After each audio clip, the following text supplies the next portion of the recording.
نہیں ہے، جب اس کی میں نہیں ہے تو میں تو ہے ہی نہیں. میں ہوگی تو اپنا ہوگا. بھائی میں ہوں گا تو میرے کپڑے ہوں گے، میں ہوں گا تو میرا گھر ہوگا، میں ہوں گا تو میرا حلقہ ہوگا. جب میں ہی موجود نہیں ہے تو اپنا کوئی ہے ہی نہیں ہے. جب میں ختم ہے تو پھر کیا ہے؟ پھر وہ ہے.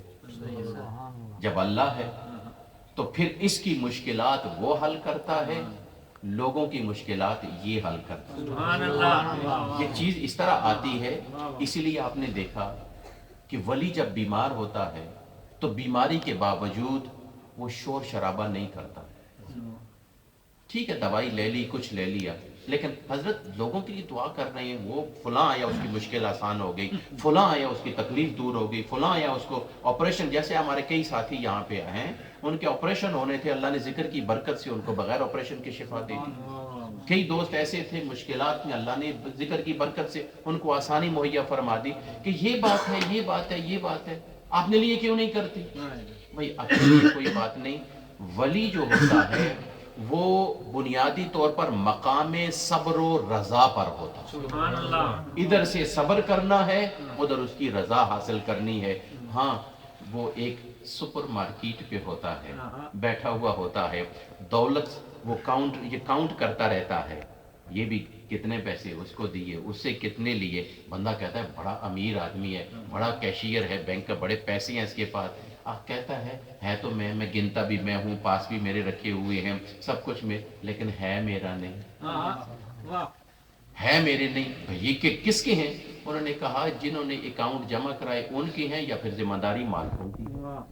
یہ درمیان میں کیشیئر کے طور پر محفوظ رہتا ہے، ادھر سے لیتا ہے ادھر دیتا ہے، ادھر سے لیتا ہے ادھر دیتا ہے. سبحان اللہ. اپنا اس کا کچھ نہیں ہوتا. ہاں جب مشکل وقت آتی ہے تو بینک والے اپنا ملازم سمجھ کر اس پر اعتماد کر کے اس کی ساری مشکل کو آسان کر دیتے ہیں. جب اس پر مشکل آتی ہے تو اللہ اپنی مخلوق کا ایک رہنما سمجھ کے، اسی لیے ولی کے دو معنی ہیں. ولی مفعول کے معنی میں بھی آتا ہے اور ولی فاعل کے معنی میں بھی آتا ہے. فاعل کا معنی یہ ہے کہ دوسروں کی مدد کرنے والا. جب وہ مدد کرنے والا ہوا تو پھر ہم المدد یا رسول اللہ کہہ سکتے ہیں.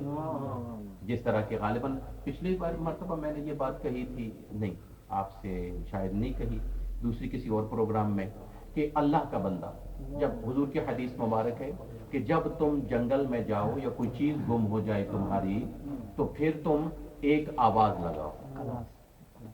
کلاس میں یہ بات ہوئی تھی، کلاس میں ہوئی تھی یہ بات، ہماری جو فقہ کی ٹیوزڈے کلاس ہوتی ہے اس میں یہ بات ہوئی تھی کہ اگر یہ چیز ہے تو پھر آواز لگاؤ. حدیث مبارک میں آواز اس طرح کہ آئینونی یا عباد الرحمن، سبحان اللہ. اے اللہ کے بندوں میری مدد کر. یہ حدیث مبارک میں ہے، بندوں سے مدد طلب کی گئی. جب بندوں سے مدد طلب کی، اے اللہ کے بندوں، اے رحمان کے بندوں میری مدد کرو. آپ بتاؤ کہ رسول اللہ کے بندے ہیں یا نہیں؟ اب جب اللہ کے بندے ہیں تو اغثنی یا رسول اللہ کہنا جائز ہو گیا. جب مشکل درپیش آئے تو کہو اغثنی یا رسول اللہ. اب حضرت علی اللہ کے بندے ہیں کہ نہیں؟ اللہ کے بندے ہیں نہیں؟ کوئی شک ہے؟ نہیں ہے. تو پھر یعنی یا علی مدد کہنا جائز ہو گیا کہ نہ ہوگا؟ پھر غوث اعظم رضی اللہ تعالیٰ عنہ اللہ کے بندے ہیں کہ نہیں؟ اگر ہیں تو المدد یا غوث کہنا جائز ہو گیا کہ نہ ہو گیا؟ حدیث کی روح سے کہ حضور نے ارشاد فرمایا جب تمہیں کوئی تکلیف ہو، پریشانی ہو، جنگل میں راستہ کھو جائے یا تم سے کوئی چیز گم ہو جائے، کھو جائے، تو تم کہو آئینونی یا عباد الرحمن، اے اللہ کے بندوں میری مدد کرو. تو پھر اللہ کے بندے جو تمہارے ذہن میں موجود ہیں پکارو ان کا نام. جب پکارو گے تو اللہ تمہاری مشکل آسان کرے. کتنی بڑی آسان سی بات ہے. تو ولی بمانے فاعل کے ہوتا ہے کہ لوگوں کی مشکلات آسان کرتا ہے. اور جو آیے کریمہ میں نے تلاوت کے وَيَتَوَلَّى الصَّالِحِينَ، یہ مفعول کے معنی میں ہے کہ جب وہ ولایت کے درجے پہ فائز ہوتا ہے تو اللہ اپنی حفاظت اس پر نازل فرما دیتا ہے اور اللہ اس کا مددگار ہو جاتا ہے. وہ اللہ سے ہر چیز کی مدد طلب کرتا ہے، اللہ اس کی حفاظت کرتا ہے اور اس کی برکت کی وجہ سے اللہ پوری کائنات کو محفوظ رکھتا ہے. یہ آج کا ہمارا ایک درس ہے. کہ ولی علم کے بغیر نہیں، عمل کے بغیر نہیں، اخلاص کے بغیر نہیں۔ لہٰذا کسی کا لباس، کسی کے علم، اس پہ نہ جاؤ، بلکہ اس کی خلوص پہ جاؤ۔ خلوص کیا ہے؟ اگر اس کے دل کے اندر میں تکبر کا لفظ موجود ہے تو سمجھو خلوص نہیں ہے۔ اور اگر اسے کام کرنے پہ بات آئے تو اگر کسی ایک ہے خلوص پہچاننے کے لیے، خلوص یہ ہے کہ حضور کی سنتوں پر عمل کرنا۔ حضور اکرم صلی اللہ علیہ وسلم ایک طرف ہمیں کھاتے ہوئے دکھائی دیتے ہیں اور ایک طرف رسول اللہ کھلاتے ہوئے دکھائی دیتے ہیں۔ ایک طرف رسول اللہ کے لیے جگہ بچھائی جا رہی ہے، صفائی کرائی جا رہی ہے جگہ کے لیے، اور ایک طرف رسول اللہ کسی کے بیٹھنے کے لیے جگہ صفا کر رہے ہیں۔ ایک جگہ رسول اللہ صلی اللہ علیہ وسلم کے لیے چادر بچھائی جا رہی ہے بیٹھنے کے لیے، اور دوسری طرف رسول اللہ خود چادر بچھا رہے ہیں بیٹھنے والوں کے لیے۔ اگر یہ کیفیات موجود، یہ نہیں کہ میرے ہی لیے بچھائی جائے، شیخ کے لیے ہی بچھائی جائے، بلکہ شیخ کو بھی چاہیے کہ آنے والوں کے لیے بھی وہ اہتمام کرے۔ اس کو کہتے ہیں عاجزی، اس کو کہتے ہیں انکساری، اس کو کہتے ہیں اخلاص۔ یہ نہیں کہ کوئی امیر آدمی آواز دے تو کہ لبیک آ جائیں بھائی، آپ تو بہت بڑے قیمتی آدمی ہیں، بڑے سمجھدار ہیں، آپ میرے قریب بیٹھے۔ اور اگر مسکین آ جائے، کوئی اس قسم کی بات کرنے والا جس سے کوئی ملنے والا نہ ہو، اور کہے جی مجھے 1 منٹ دیکھتا نہیں ہے، میں بڑے آدمی کے ساتھ بیٹھا ہوا ہوں۔ حضور اکرم صلی اللہ علیہ وآلہ وسلم کا کوئی عمل جو ہے ہمارے لیے نمونہ حیات کے طور پر ہے اور سبق ہے اس میں۔ ایک نابینا صحابی حضور سے بات کر رہا تھا، یا رسول اللہ میری طرف توجہ کیجیے۔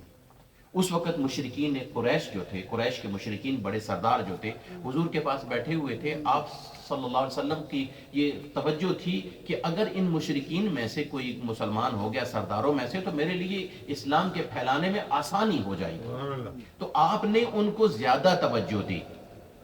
ادھر وہ نابینا صحابی حضور کو ایک بار نہیں، دوسری بار نہیں، 3 مرتبہ بلائے، حضور نے کوئی توجہ نہ کی۔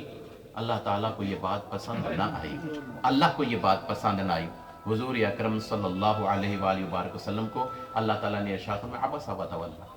پوری قرآن مجید میں صورت نازل فرما دی، میرے حبیب یہ عبس وتولی، یہ کیا تو دیکھ رہا ہے کہ نابینے کی طرف تو اپنی توجہ نہیں کر رہا، نابینے کی طرف اپنی توجہ نہیں کر رہا۔